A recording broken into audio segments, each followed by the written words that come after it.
Hello students, ഇന്നത്തെ വീഡിയോയിൽ നമ്മൾ നോക്കാൻ പോകുന്നത് ക്യാഷ് ഫ്ലോ അനാലിസിസ് ആണ്. ക്യാഷ് ഫ്ലോ സ്റ്റേറ്റ്മെൻറ്റ് എങ്ങനെയാണ് പ്രിപ്പയർ ചെയ്യേണ്ടത് എന്നുള്ളതാണ്. ക്യാഷ് ഫ്ലോ സ്റ്റേറ്റ്മെൻറ്റ് പ്രിപ്പയർ ചെയ്യേണ്ടത് 3 ആക്ടിവിറ്റീസിൻ്റെ ടോട്ടൽ കൂട്ടിയിട്ടാണ് നമ്മൾ ക്യാഷ് ഫ്ലോ സ്റ്റേറ്റ്മെൻറ്റ് പ്രിപ്പയർ ചെയ്യുക. അതായത് cash flow from operating activities, cash flow from investing activities and cash flow from financing activities. ഈ 3 ആക്ടിവിറ്റീസ് നമ്മൾ കാൽക്കുലേറ്റ് ചെയ്തിട്ടാണ് നമ്മൾ ക്യാഷ് ഫ്ലോ സ്റ്റേറ്റ്മെൻറ്റ് പ്രിപ്പയർ ചെയ്യുക. ഇന്നത്തെ വീഡിയോയിൽ നമ്മൾ നോക്കാൻ പോകുന്നത് ക്യാഷ് ഫ്ലോ ഫ്രം ഈ 3 ആക്ടിവിറ്റീസും എങ്ങനെയാണ് പ്രിപ്പയർ ചെയ്യേണ്ടത് എന്നുള്ളതിൻ്റെ ഷോർട്ട് കീസ് അല്ലെങ്കിൽ ഷോർട്ട് കട്ട് വേസ് ആണ് നമ്മൾ ഇന്ന് നോക്കാൻ പോകുന്നത്. ഫസ്റ്റത്തെ ആക്ടിവിറ്റി നമ്മൾ പ്രിപ്പയർ ചെയ്യേണ്ടത് cash flow from operating activity. ഈ ഓപ്പറേറ്റിംഗ് ആക്ടിവിറ്റി കണ്ടുപിടിക്കാൻ നമുക്ക് 2 മെത്തേഡാണുള്ളത്. ഒന്ന് ഡയറക്റ്റ് മെത്തേഡും ഒന്ന് ഇൻഡയറക്റ്റ് മെത്തേഡും. നമ്മളിന്ന് പഠിക്കാൻ പോകുന്നത് ഇൻഡയറക്റ്റ് മെത്തേഡിൽ cash flow from operating activity എങ്ങനെയാണ് കാൽക്കുലേറ്റ് ചെയ്യേണ്ടത് എന്നുള്ളതാണ്. അതിനുള്ള ഫോർമാറ്റ് ഇങ്ങനെയാണ്. ഫസ്റ്റ് നമ്മൾ closing balance of P and L എഴുതുക. അതിൽ നിന്നും ഓപ്പണിംഗ് ബാലൻസ് മൈനസ് ചെയ്യുക. അപ്പോൾ നമുക്ക് കറൻറ്റ് ഇയർ പ്രോഫിറ്റ് കിട്ടും. ഈ കറൻറ്റ് ഇയർ പ്രോഫിറ്റിൻ്റെ കൂടെ നോൺ ഓപ്പറേറ്റിംഗ് എക്സ്പെൻസസുകളെല്ലാം ആഡ് ചെയ്യുക, നോൺ ഓപ്പറേറ്റിംഗ് ഇൻകംസ് എല്ലാം മൈനസ് ചെയ്യുക. അപ്പോൾ നമുക്ക് കിട്ടുന്ന ഉത്തരമാണ് profit before working capital changes. അത് കഴിഞ്ഞിട്ട് വർക്കിംഗ് ക്യാപിറ്റൽ ചേഞ്ചസ് ആണ് നമ്മൾ ചെയ്യേണ്ടത്. ഇതെങ്ങനെയാണ് ചെയ്യേണ്ടതെന്ന് പറഞ്ഞാൽ ഇൻക്രീസ് ഇൻ കറൻറ്റ് അസറ്റ്, അതായത് കറൻറ്റ് അസറ്റുകൾ എന്തെങ്കിലും ഇൻക്രീസ് ചെയ്താൽ അത് മൈനസ് ചെയ്യുക.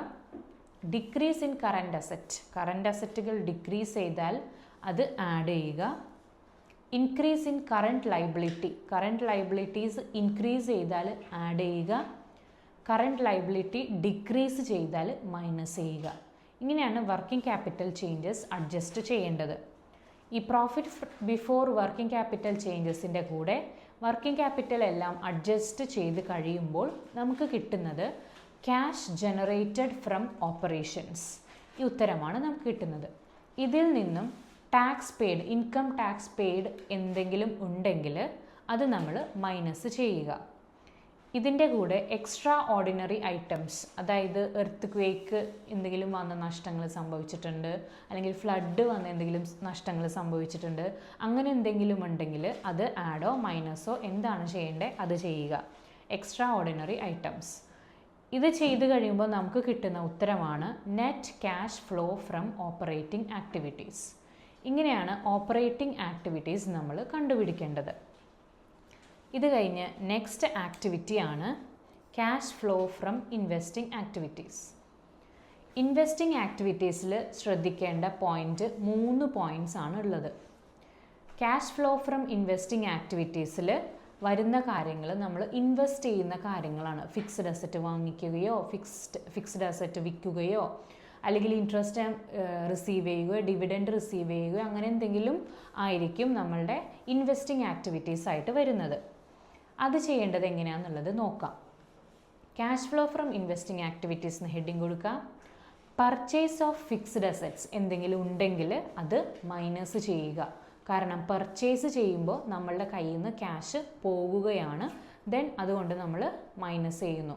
For example purchase of machinery, purchase of land and buildings അങ്ങനെ എന്തെങ്കിലും വന്നെങ്കിൽ അത് മൈനസ് ചെയ്യുക. Next sale of fixed asset വന്നെങ്കിൽ അത് ആഡ് ചെയ്യുക.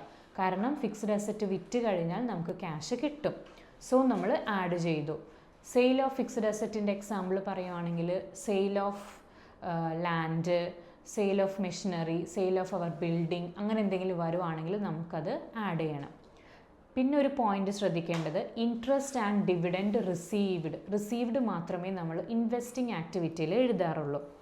അങ്ങനെ ഇൻട്രസ്റ്റ് ഓർ ഡിവിഡൻഡ് റിസീവ്ഡ് നമ്മൾ ആഡ് ചെയ്യുക. ഇത്രയുമാണ് ഇൻവെസ്റ്റിംഗ് ആക്ടിവിറ്റിയിൽ ശ്രദ്ധിച്ചാൽ മതി. 3 പോയിൻറ്റ്സ്. പർച്ചേസ് വന്നാൽ മൈനസ് ചെയ്യുക ഫിക്സ്ഡ് അസറ്റിൻ്റെ, സെയിൽ ഓഫ് ഫിക്സ്ഡ് അസറ്റ് വന്നാൽ ആഡ് ചെയ്യുക, ഇൻട്രസ്റ്റ് ഓർ ഡിവിഡൻഡ് റിസീവ്ഡ് ആണെങ്കിൽ ആഡ് ചെയ്യുക. ഇത്രയും കഴിഞ്ഞാൽ നമുക്ക് കിട്ടുന്ന ഉത്തരം cash flow from investing activities. അത് കഴിഞ്ഞുള്ള ആക്ടിവിറ്റിയാണ് cash flow from financing activities. Financing activities എങ്ങനെയാണ് കാൽക്കുലേറ്റ് ചെയ്യുന്നത് എന്ന് നമുക്ക് നോക്കാം. ഇതിനകത്ത് നോക്കാനുള്ള കുറച്ച് പോയിൻറ്റ്സ് ആണുള്ളത്. ഒന്നാമത്തെ point, issue of shares, debentures or loans. ഇതെന്തെങ്കിലും ഉണ്ടെങ്കിൽ അത് ആഡ് ചെയ്യുക. അതായത് ഷെയർ ഇഷ്യൂ ചെയ്തോ, ഡിബെഞ്ചേഴ്സ് ഇഷ്യൂ ചെയ്തോ, അല്ലെങ്കിൽ ലോൺ എടുത്തോ, അങ്ങനെ എന്തെങ്കിലും ഉണ്ടെങ്കിൽ അത് ആഡ് ചെയ്യുക, ആ എമൗണ്ടുകൾ ആഡ് ചെയ്യുക. ഇനി റിഡംഷൻ ആണ് ചെയ്തെങ്കിൽ, ഷെയർസ് റിഡീം ചെയ്തു, ഡിബെഞ്ചേഴ്സ് റിഡീം ചെയ്തോ, അല്ലെങ്കിൽ ലോൺ റീപേയ്മെൻറ്റ് ചെയ്തോ, അങ്ങനെ ഉണ്ട് എന്നുണ്ടെങ്കിൽ അത് മൈനസ് ചെയ്യുക. Next, interest or dividend paid. നമുക്ക് റെസീപ്റ്റ് വന്നത് നമ്മൾ ഇൻവെസ്റ്റിംഗ് ആക്ടിവിറ്റിയിൽ എഴുതി, ഇനി പെയ്ഡ് വരുന്നത് നമ്മൾ ഫിനാൻസിങ് ആക്ടിവിറ്റിയിൽ വേണം എഴുതാൻ. ഇൻട്രസ്റ്റ് ഓർ ഡിവിഡൻഡ് പെയ്ഡ് വന്നത് മൈനസ് ചെയ്യുക, മൈനസ് ആണ് ചെയ്യേണ്ടത്.